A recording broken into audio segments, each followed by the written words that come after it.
Today we're talking about 3 powerful strategies you can implement in your classroom today. My name is Scott, and you're watching Immediate Immersion, where we're all about comprehension-based instruction in the modern language classroom. We'll be right back.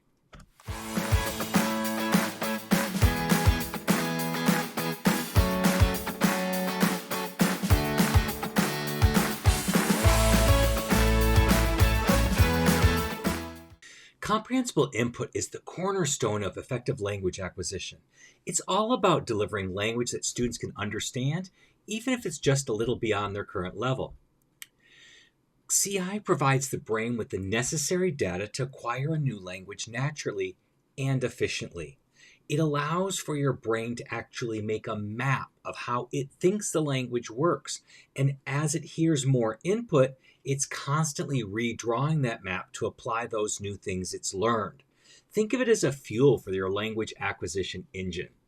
In order to maximize comprehensible input, you want to create a language-rich environment.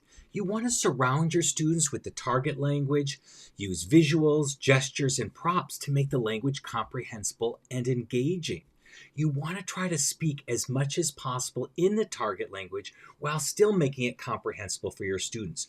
Our goal is at least 90% target language, and yes, that's even attainable in day 1 of level 1.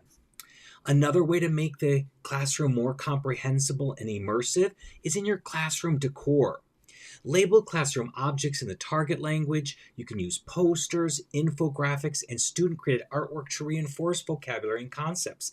I have word walls on my wall. I have cultural posters. I have the Sweet 16 verbs and the question word posters up there.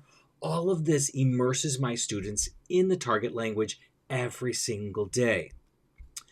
You also want to try to integrate the target language into daily routines. Start with simple commands, greetings, and transitions. So stop using English as the language of communication in your classroom. So you can tell them to take out their pencils or take out their notebooks or put away their supplies. Greet them all in the target language. The more you use the target language, the more you make it comprehensible, the greater the language acquisition for your students. Another key cornerstone to maximizing comprehensible input and maximizing language acquisition for your students is to incorporate high-interest topics and stories. So find out what your students are passionate about and incorporate those topics into your lessons. This keeps engagement high and makes the language relevant. I'm constantly trying to figure out what makes my students tick. What are they interested in? What kinds of things do they like to do? What books do they like to read? What TV shows do they watch? What YouTube channels? What video games? All of these things are very interesting to students. And when you can incorporate them within your lessons, the kids are going to be very engaged and will want to use the language even more. Another way is story asking.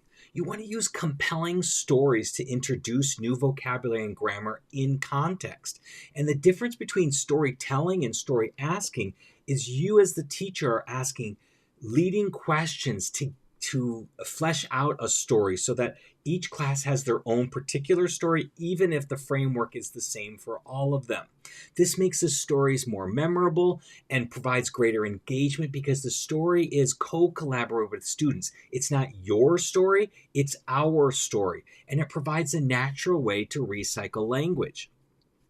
And finally, one of the really big keystones of comprehensible input is personalization.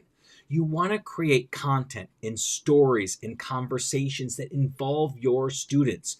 Use their names, interests, and experiences to make the content relatable and interesting. One thing you can do, even if you have to use textbook quizzes, if you rewrite the quizzes and just change the generic names of Maria and Juan and Jorge to kids in your classroom, that's going to increase the engagement for your students and helps them get better with the grades. When they hear their own names, they're more apt to pay attention and do better on those quizzes. Want to implement comprehension-based instruction in your classroom today? I've got 3 strategies that you can implement right now in your classrooms and get your kids started with comprehension-based instruction. Number 1 is picture talk. You'll use pictures or visual prompts to elicit language, describe the images, ask questions, and encourage students to make observations and predictions. This visual aid makes the language accessible and engaging. There are 3 types of pictures that I like to incorporate in my classroom to engage my students. They are funny animals, funny baby pictures, or the idea I got from my friend Yannick from Belgium is awkward family photos. All of these provide great opportunities for comprehensible input. You put the pictures up, you start to describe the pictures, what's going on, the action, the colors, and then try to find a way to co-collaborate a story out of the picture that makes it really fun and engaging. TPR is another great strategy. It's an oldie but goodie that came from the early 80s. Here you're going to want to pair the language with physical movement, give commands in the target language, and have students respond with actions. It's a fun and effective way to internalize vocabulary and structures. So you want to start by associating an action or a gesture with words. It's really easy when it comes to concrete vocabulary like stand, sit, run, walk. But for stuff that's a little bit more abstract like meanwhile, I come up with gestures or use ASL, American Sign Language, for the gestures for those. One of the ones that I like to use, and my kids always say it makes no sense, but what it does for me is I use this little wavy gesture for meanwhile. So every time I use the word meanwhile, this is the gesture that we use. When you use TPR, there's a couple of phases that you want to do. You start with saying the action, and then you do the gesture, and then the kids follow with the gesture. After they started getting a hang of that, you'll move on to phase 2. In phase 2, you'll continue to say the words, but you're going to delay you actually doing the gesture as you watch the kids and see how effective they are in completing the gestures. When they're doing that pretty well, you're going to go into phase 3, and that means you're going to remove your doing of the gesture. So you're going to say the word and you're going to watch. A great way to assess is to have kids close their eyes and then you call the words. And you're looking for how fast that they can do the gestures to see if they've really assimilated them. Once you've got that and those are going, then you're going to give those novel commands. Have them run to the door and touch their nose, or walk backwards to the window. Fun little things that they can do that you can really stretch the imagination and really use these words in context. And the final strategy that you can use and implement today is movie talk. Here you're going to use short, interesting video clips. My favorite are animated shorts because there's very little, if any, dialogue, and they're usually funny with a humorous punchline. You can either take screenshots of key scenes or play the video, pausing frequently to describe, ask questions, and check comprehension along the way. This allows you to integrate visual and auditory input, making the language more comprehensible. And I am famous for being able to stretch a 2 or 3 minute video into easily a 2-week or more lesson as I go through each of the slides and we work through the story. But then I can also go on and add a reading to it, and so we can really stretch it and make the maximum of it.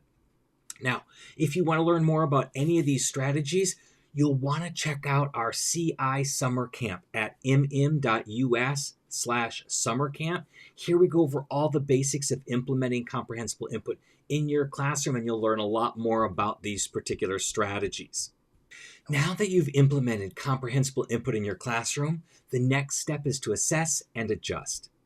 Formative assessment is important because it regularly checks for understanding through quick, informal assessments. Use exit tickets, quick quizzes, or thumbs up or down to gauge comprehension and adjust your lessons accordingly. If they're really getting it, you can go ahead and move on. If they still need some more practice, you're going to stay the course. And if they're breaking down a little bit and lacking confidence, you want to go back and reteach some basic concepts. You also want to incorporate feedback loops. Use student feedback to adjust your teaching methods. What's working well with your students? What needs tweaking?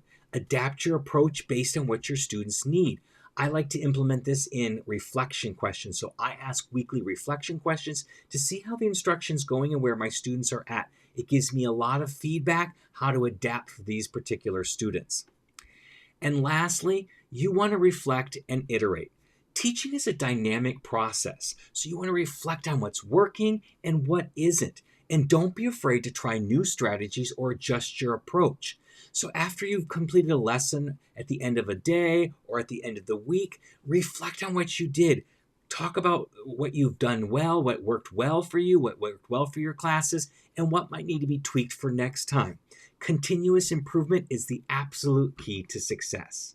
By understanding these foundational principles and implementing these concrete strategies, you're setting the stage for a powerful and engaging language learning experience. Now it's time to take action and watch your students thrive. If you found this video helpful, make sure to hit the like button and subscribe for more tips on transforming your language teaching. And don't forget to check out one of the 2 videos YouTube has picked just for you to keep learning and growing. Happy comprehensible input!